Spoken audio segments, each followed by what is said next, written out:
नमस्कार मंडळी, आज आपण पाल येथे खंडोबा दर्शनासाठी आलेलो आहे. चला तर जाऊया आपण खंडोबा दर्शन घेण्यासाठी.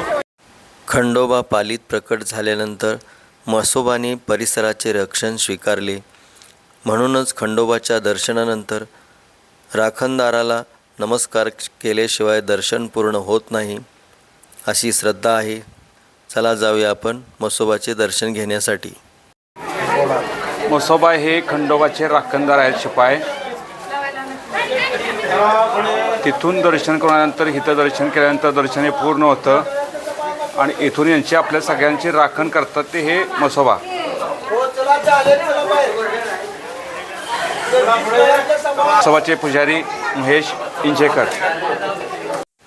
म्हसोबा हे महिषासुराचे लोकदैवत रूप मानले जाते.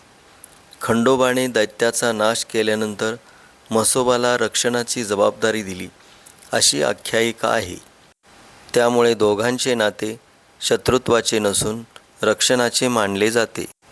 दर्शनाची परंपरागत क्रमवारी: प्रथम पाली खंडोबाचे दर्शन, नंतर राखणदार म्हसोबाचे दर्शन, मगच दर्शन पूर्ण मानले जाते.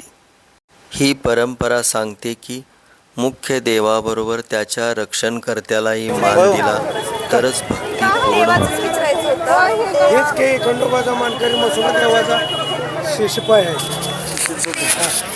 म्हसोबा देवाचा शिपाई आहे मी. गाव पाली आहे आपलं. काय सेवा करता तुम्ही? सेवा ही मल्हारीचीच करतो मी आणि म्हसोबाची.